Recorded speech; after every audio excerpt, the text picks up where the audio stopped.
नमस्कार, स्वागत है आपका आपके अपने चैनल उज्जवल जीके में और मैं हूँ सीमा शर्मा। आज हम राजस्थान के इतिहास में राजपूतों की उत्पत्ति के बारे में पढ़ेंगे। किस किस विद्वान ने कौन कौन सा मत दिया है उनके बारे में चर्चा करेंगे। तो चलिए आज की क्लास शुरू करते हैं। राजपूतों की उत्पत्ति 7वीं से 12वीं सदी तक का समय राजपूत काल के नाम से जाना जाता है। तो 7वीं से 12वीं सदी का काल किस जो है 7वीं से 12वीं शताब्दी का काल किस नाम से जाना जाता है? राजपूत काल के नाम से जाना जाता है। इस काल में अनेक राजपूत वंशों ने अपनी सत्ता स्थापित की, जिनमें थे गुर्जर प्रतिहार, चौहान प्रतिहार, परमार, गुहिल, राठौड़। ये सब जो हैं प्रमुख थे राजपूत वंशों में, जिन्होंने 7वीं से 12वीं सदी में जो है अपनी सत्ता स्थापित की थी। गुर्जर प्रतिहार, चौहान प्रतिहार, परमार, गुहिल, राठौड़ इनमें प्रमुख थे। राजपूत वंश की उत्पत्ति को लेकर विद्वानों में कई मतभेद हैं।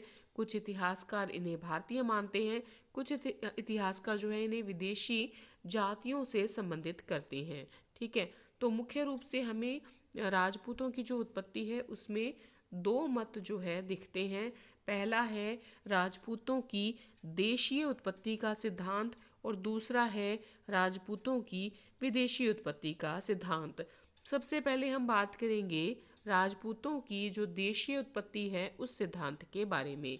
तो सबसे पहले माना जाता है अग्निकुंड से उत्पत्ति के बारे में, जिसमें 3 व्यक्ति हैं। एक तो चंद्रबरदाई है, एक मोहनोत नैंसी है और एक सूर्यमल मिश्रण है। ये तीनों मानते हैं अग्निकुंड से उत्पत्ति को। देखिए, चंद्रबरदाई ग्रंथ जो है उनका जो ग्रंथ है वो है पृथ्वीराज रासो। ये कहते हैं चंद्रबरदाई अपने ग्रंथ में पृथ्वीराज रासो में कि महर्षि वशिष्ठ के द्वारा आबू पर्वत पर यज्ञ के अग्निकुंड से राजपूतों के 4 वंशों की उत्पत्ति हुई, जिनमें एक था गुर्जर प्रतिहार, एक था चालुक्य, एक था परमार और एक था चौहान। तो पृथ्वीराज रासो के अनुसार महर्षि वशिष्ठ के द्वारा जो आबू पर्वत पर यज्ञ किया गया था उस अग्निकुंड से गुर्जर प्रतिहारों की, चालुक्यों की, परमारों की और चौहानों की उत्पत्ति हुई है। और जो इस मत का समर्थन करते हैं वो है मोहनोत नैंसी, सूर्यमल मिश्रण। तो मोटा मोटा याद रखिए, अग्निकुंड से उत्पत्ति मानते हैं चंद्रबरदाई, मोहनोत नैंसी, सूर्यमल मिश्रण। और जो महर्षि वशिष्ठ ने यज्ञ किया था उसमें से गुर्जर प्रतिहार, चालुक्य, परमार तथा चौहानों की उत्पत्ति हुई थी। अब बात करेंगे दूसरे मत की, जो कि देशीय मत है, प्राचीन क्षत्रियों की संतान।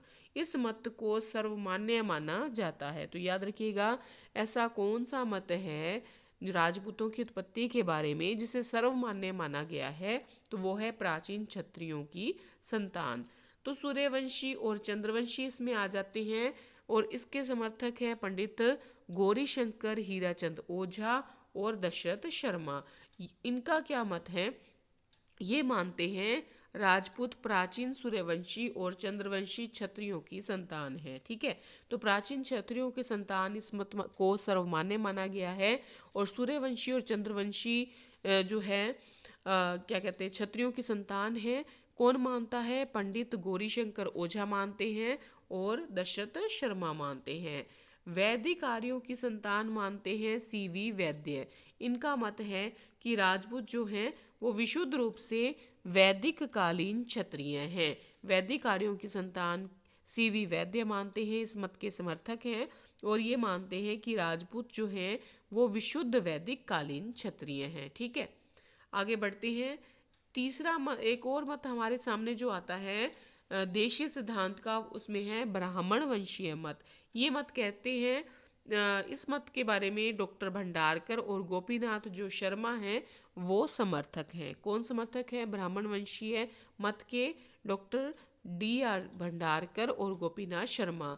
भंडारकर जो है वो प्रमाण देते हैं बिजोलिया शिलालेख का, जिसमें बिजोलिया शिलालेख में क्या कहा गया है कि वासुदेव चौहान को वत्स गोत्रीय ब्राह्मण बताया गया है। ठीक है, तो ये भंडारकर का मत है कि ये ब्राह्मण वंशीय हैं, क्योंकि बिजोलिया शिलालेख प्रमाण देता है कि जो वासुदेव चौहान था वो वत्स गोत्रीय का ब्राह्मण था। ठीक है, अब बात करेंगे आगे। ये तो कहा था उन्होंने। अब गोपीनाथ शर्मा ने कहा है कि कुंभलगढ़ जो प्रशस्ति है उसकी द्वितीय पट्टिका का उल्लेख किया है, जिसमें बप्पा रावल को आनंदपुर के ब्राह्मण वंश से संबंधित किया गया है। गोपीनाथ शर्मा क्या कहते हैं कि जो कुंभलगढ़ प्रशस्ति है उसकी द्वितीय पट्टिका में ये लिखा गया है कि जो बापा रावल थे उनको आनंदपुर के ब्राह्मण वंश से संबंधित किया गया है। ठीक है, उसके बाद आती है बात मिश्रित अवधारणा की। ये भी देशीय मत में है और इसके समर्थक हैं देवी प्रसाद चट्टोपाध्याय। मिश्रित अवधारणा के समर्थक कौन है? देवी प्रसाद चट्टोपाध्याय। उसके बाद है सामाजिक आर्थिक प्रक्रिया की उपज। बृजलाल चट्टोपाध्याय जो हैं उन्होंने राजपूतों को मध्यकाल में सामाजिक आर्थिक प्रक्रिया की उपज माना है। तो आपसे पूछे सामाजिक आर्थिक प्रक्रिया की उपज राजपूतों को किसने माना है? बृजलाल चट्टोपाध्याय ने राजपूतों को मध्यकाल में सामाजिक आर्थिक प्रक्रिया की उपज माना है। अब बात करेंगे आगे।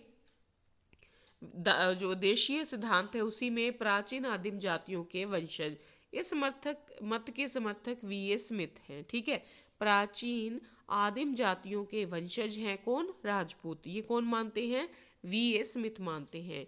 इन्होंने राजपूतों को प्राचीन आदिम जातियों जैसे कि गोंड, खोखर, भर आदि का वंश बताया है। ठीक है, वंशज माना है राजपूतों को कौन सी आदिम जातियों का?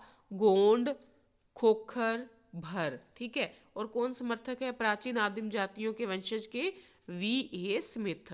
ठीक है, याद रखिएगा। अब हम दूसरे मत की ओर चलेंगे जो राजपूतों को विदेश से उत्पत्ति का मानते हैं। ठीक है, जिसमें सबसे पहले है शक सीथियन की संतान। कौन? राजपूत। ठीक है, तो कर्नल जेम्स टोड है, ये मानते हैं कि राजपूत जो हैं वो शक और सीथियन जातियों की क्या है? संतान है। तो कौन है शक सीथियन की संतान? कौन मानते हैं?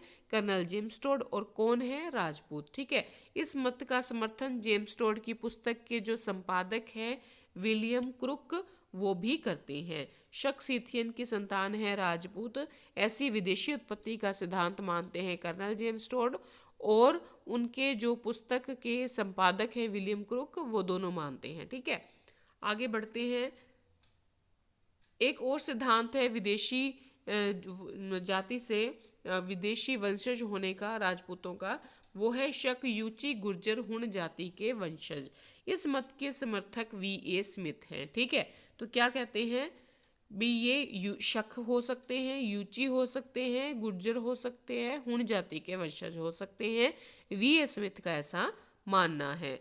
एक और जो है राजपूतों की विदेशी उत्पत्ति का सिद्धांत है कुषाण जाति के वंशज। तो ये मानते हैं कनिंघम ने ब्रोच गुर्जर ताम्रपत्र के आधार पर इस मत का समर्थन किया है, क्योंकि कुषाण जाति का काफ़ी वर्षों तक यहाँ पर आधिपत्य था और जो कुषाण जाति है वो काफ़ी संख्या में भारत में रही थी। तो इसलिए कनिंघम जो है वो यूची जाति या कुषाण जाति को जो है उससे राजपूतों की उत्पत्ति मानते हैं और उसके लिए वो आधार देते हैं ब्रोच गुर्जर ताम्रपात्र का। उसके बाद है गुर्जर वंशीय मत।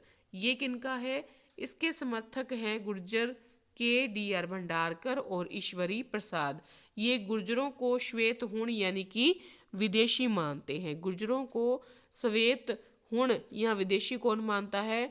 डी.आर. भंडारकर और ईश्वरी प्रसाद। तो ये हमने दो मत देख लिए, विदेशी सिद्धांत और देशीय सिद्धांत राजपूतों की उत्पत्ति के। आज के क्लास में इतना ही। जल्दी ही आपके सामने जो है दूसरी क्लासेस आएंगी। इतिहास हमारा चल ही रहा है।